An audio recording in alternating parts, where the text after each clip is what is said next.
Dubai से भी कॉलें आती हैं मुझे, सऊदीया से भी कॉलें आती हैं चूहे पकड़ने के लिए। यानी कि चूहा ना हो गया, कोई अजदहा ही हो गया जिसको पकड़ने के लिए और बंदे दुनिया से खत्म हो चुके हैं। और ये भाई साहब अनोखे उठे हैं चूहे पकड़ने के लिए, क्योंकि चूहे पकड़ने वालों का काल पड़ गया था। चूहे पकड़ने वाले जितने भी औजार थे वो दुनिया के अंदर। दोस्तों मेरा नाम फखर जाफरी है और आप देख रहे हैं जोशटाक उर्दू।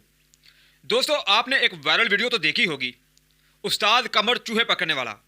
ये वीडियो सोशल मीडिया पर इतनी वायरल हो रही है और ये लड़का इतना वायरल हो रहा है कि आप पूछे मत। आपने देखा ही होगा कि यूट्यूब पर किस तरह से यूट्यूबर इस लड़के का इंटरव्यू ले रहे हैं। सवाल मेरा ये है, ये जितने भी यूट्यूबर हैं ये जो इंटरव्यू कर रहे हैं, इन्होंने क्या तमाशा लगाया हुआ है कि पाकिस्तानियों को बेवकूफ़ समझ रखा है। मुझे नहीं पता, मुझे पता है ये लड़का कहाँ रहता है और इसने तकरीबन 1 महीने पहले काम शुरू किया था। बस वायरल एक यूट्यूबर ने इसका इंटरव्यू किया और ये वायरल हो गया और वो खुद भी वायरल हो गया। इंटरव्यू क्या था, सिर्फ कार्ड, एक उसने कार्ड छपवाया चूहे पकड़ने वाला, हालांकि वो भी झूठ, सिर्फ एक ड्रामेबाजी है। आप सोचें, आपने देखी होगी वीडियो कि जिसमें कहा जा रहा है कि उसके पास गाड़ी भी है और गाड़ी के पीछे उसने पोस्टर अवेजा किया हुआ है।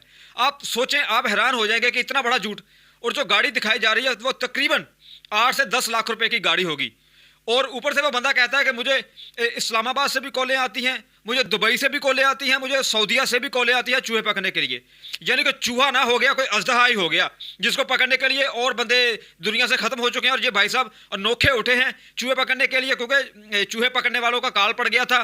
चूहे पकड़ने वाले जितने भी औजार थे वो दुनिया के अंदर खत्म हो चुके थे, लेकिन इस भाई के पास चूहे पकड़ने वाला औजार ऐसा है, ये जो यही चूहा पकड़ सकता है। कि दुबई के अंदर भी किसी को चूहे पकड़ने वाली कोई चीज़ नहीं मिली तो वो भाई साहब यानी कि इस भाई साहब को बुलाने की कोशिश कर रहे हैं दुबई के अंदर। यह ड्रामा है क्या? पागल समझ रखा है क्या? बेवकूफ़ समझ रखा है पाकिस्तानी अवाम को। और आप देख सकते हैं कि किस तरह यूट्यूबर जा रहे हैं धड़ाधड़ इसका इंटरव्यू कर रहे हैं। और हालांकि मैं इसके खिलाफ नहीं हूँ, चलें अल्लाह पाक ने उसको इज्जत दी है और तरक्की करे। अभी होगा क्या, अभी आपको मैं बता देता हूँ कि होगा क्या। अभी आप देखेंगे कि उस्ताद कमर चूहे वाले के नाम से एक यूट्यूब चैनल ओपन होगा और बस उस पर काम करना शुरू हो जाएंगे।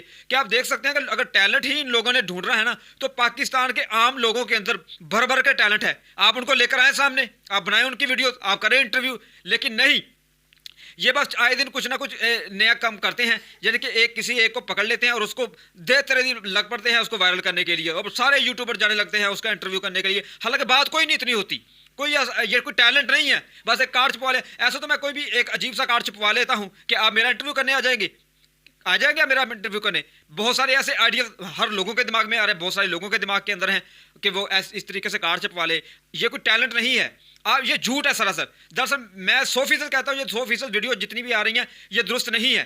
ये सिर्फ उस बंदे को तैयार किया गया, एक यूट्यूबर ने उसका इंटरव्यू लिया और उसको वायरल किया और दूसरे यूट्यूबरों के साथ रब्ता किया कि इस बंदे का जाके इंटरव्यू करो, इसको कार्ड छपवा के दे दिया और बस काम चल पड़ा। अब होगा कुछ नहीं, उस्ताद कमर के नाम से एक चैनल ओपन होगा जिसका नाम चूहे वाला होगा, तो बस ऐसे ही कहानी चल जाएगी। बिल्कुल पाकिस्तानी अवाम को बेवकूफ़ बनाते हैं ये यूट्यूबर जितने भी जाके इंटरव्यू कर रहे हैं। तो दोस्तों आप इस वीडियो के बारे में क्या राय रखते हैं, क्या मैं ये सही कह रहा हूँ या गलत कह रहा हूँ, तो मुझे आपने कमेंट बॉक्स में लाजमी बताना है। तो मिलते हैं किसी और वीडियो में, अपना ख्याल रखिएगा, अल्लाह हाफिज़।